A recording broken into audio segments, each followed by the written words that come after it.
Why your tone matters. Hello and welcome to Tuesday Teaching Tips, episode 116. I'm Malcolm Cox, and today we're talking about a topic that was suggested to me by my friend Steve Sramek. I think I'm pronouncing that right, Steve. You can find him and his excellent work, by the way, at churchinmyarea.com. All one word, churchinmyarea.com. And he talked to me, sent me an email about tone in preachers and teachers, and he also sent me a rather funny video clip which particularly married couples will find very relatable, and I'll put the reference to that on screen and in the show notes so you can have a look at that yourself. But why does tone matter? Well, let me illustrate. Why does tone matter? Why does tone matter? Why does tone matter? Well, you get the point. You've had different reactions to the way that I said those words, those phrases. Different feelings came into your heart, into your body. You reacted. Perhaps some of you were drawn in. Perhaps some of you were pushed away. Perhaps some of you felt like you wanted to have a fight with me. Let's talk more about that in just a minute. But tone really does matter when we teach and preach publicly. Penny said to me once, my wife, she said, "I don't like it when you shout." She was referring to one of my recent sermons a few years ago, and I was mystified because I hadn't thought of myself as shouting. In fact, I didn't think I had actually shouted. But what she was talking about was not so much volume as pitch. She said, "I don't like it when you scream up high." For her, when I got up really high in my register and I was really loud, she felt she was being shouted at. I asked her more about that, and she said, it's just that when you do that, it's not you. It's like somebody else, but it's not you. And of course, for her and for all of people who listen to us, if the way we're speaking when we preach and teach isn't really us, then we lose authenticity with what we're saying. It's not honestly us anymore.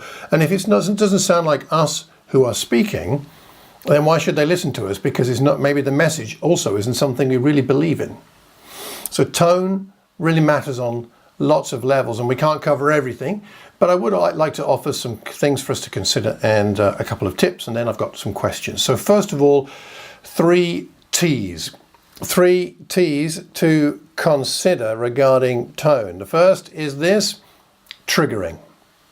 The tone we use can trigger things. It can trigger positive feelings, but it can also trigger very painful memories, feelings of hurts from days gone by, particularly from childhood. Can you remember being harshly shouted at as a child, or that disapproving tone that communicated not just that what you had done was wrong, but that you were somehow wrong? There was something defective with you. A harsh tone, a disapproving tone, can be very difficult to deal with. It triggers those painful memories from our past, and then of course once that's triggered, we're no longer listening to what's being said anymore, and then what's the point? So don't forget, the wrong kind of tone can trigger some difficult memories. The second T is tyrant.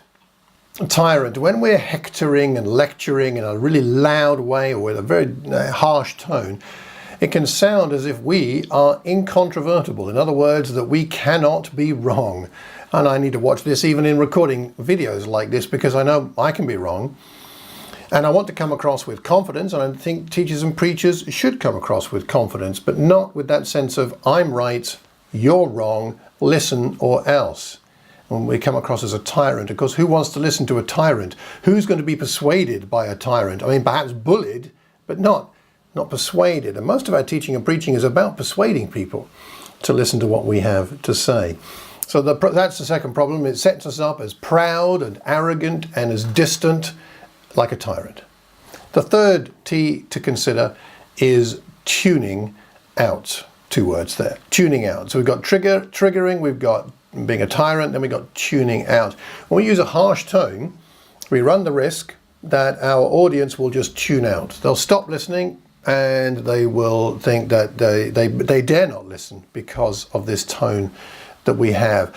When we use a harsh tone, it sets us up as arguing with our audience, and in fact encourages them implicitly to argue with us, even if they're only arguing in their head and not out loud. And once you're in an argument with someone, again, you're no longer listening, you're not in that receptive tone. And we need to set the right tone by the way that we speak, so that people will then be able to listen rather than argue with us.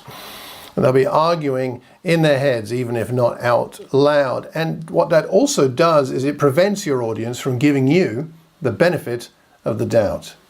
I try to give my audience the benefit of the doubt when I speak, but I also hope that they will give the benefit of the doubt to me. In other words, if I say something that doesn't sound quite right, if I forget to say something that's part of this context, or I don't put the full context of an issue in what I'm saying, I'm hoping that my audience will give me the benefit of the doubt. But of course, if we're coming across with this tyrannical tone, they're tuning out, they're not going to give us the benefit of the doubt, and it's not going to be a real conversation. So there are 3 T's to consider about our tone. Now, let's talk about scripture. Here are 3 scriptures that I think are relevant to this topic. Firstly, Isaiah chapter 40, verse 2. It reads thus: "Speak tenderly to Jerusalem." What about that word? Tenderly. "And proclaim to her that her hard service has been completed, that her sin has been paid for, that she has received from the Lord's hand double for all her sins." Speak tenderly to Jerusalem. A lot of the time we're speaking to people who have come to know God, have come to know Jesus Christ, have got their sins forgiven. Surely most of the time the tone should be one of tenderness. They've already paid, or it's been what their debt is and has been paid for by Jesus. What about Matthew chapter 12, verses 18 to 21, talking about Jesus? "Here is my servant whom I have chosen, the one I love and whom I delight. I will put my spirit on him, and he will proclaim justice to the nations. He will not quarrel or cry out. No one will hear his voice in the streets. A bruised reed he will not break, and a smouldering wick he will not snuff out, till he has brought justice through to victory. In his name the nations will put their hope." And we hope, those to whom we speak will put their hope in God. Those, whether they're Christians or people who don't yet have faith, we're hoping they will. But if we're the kind of people who stir up a quarrel or who shout out, if we're those who would break the bruised or snuff out the smouldering, we're going to have a hard time getting people to listen to us and be persuaded by our message. It's true that I'm sure Jesus must have raised his voice from time to time. When he was speaking to a crowd of thousands, he must have had a loud voice, but his tone, I don't think, was a damaging tone. And perhaps he spoke very firmly to the Pharisees, yes, but that was a very narrow context and not the majority of the way that he spoke to people most of the time. A third scripture from Colossians chapter 4, verses 4 to 6. Paul, talking here about his proclamation of the gospel, asks them to pray for him that he'll proclaim it clearly, as he says, "as I should." And then he gives instructions. He says, "Be wise in the way you act toward outsiders. Make the most of every opportunity. Let your conversation be always full of grace, seasoned with salt, so that you may know how to answer everyone." The overriding tone of the conversations of these people should be that of grace, and it should be salty. Salt delights you. When you add it to your food, it makes it more tasty. It draws you in to the flavor. And this should be the way that we speak, whether it's put one-to-one in conversation or surely when we're preaching and teaching publicly, because in a sense that's still a conversation. It's just a larger group of people. Again, we should be drawing people in rather than pushing them away. If anything pushes them away, let it be the truth, not our tone. Scriptures to think about there. So a question for you, and this is one that my wife asked me, I remember, and it helped me to think about these things. Do you speak in real life in the same way that you preach? In other words, is there too much of a difference between the two? If you screech and scream and yell and shout and are harsh in your preaching, but not like that in real life, then this is not you anymore. And I would hope that you don't shout in real life and are harsh and harangue people all the time in real life in your normal conversations. There are times to be firm in conversation. There are times to be firm in preaching. There are times to raise our voice a little bit. That's right. But it shouldn't be the general tone, should it? I hope not. So think about that, and secondly, ask yourself the question whether generally in your preaching, is your tone one of grace or of negative judgment? I've mentioned before in one of these recordings that I realized after a while that I found it easier to preach judgment with a rather harsh tone than to preach love and grace. I think that was just a sign of immaturity on my part. Jesus brought grace and truth. He doesn't say he brought grace and harshness. The truth is hard at times. It's hard to take, but it doesn't have to be presented with a harsh tone for it still to be true and still to have its effect.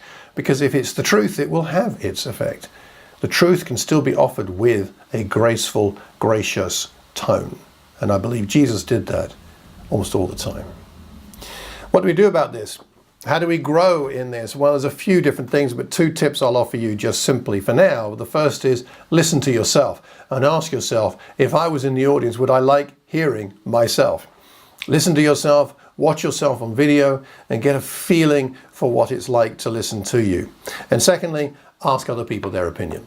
Ask safe people who are going to be kind to you and hopefully won't be harsh with you as they give you their reflections, but do ask other people their opinion about how you come across.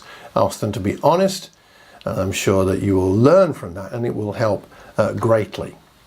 Somebody once said, "You shout so loud I can't hear what you're saying." Let us not be the kind of people who shout so loud that people can't hear. They can't hear because we put up the barriers, because we're triggering past hurts, because we're coming across tyrannical, because people are tuning out. Let it not be that case. We are given the privilege of preaching and teaching, whether it's frequently, whether it's for long or short. What a privilege it is.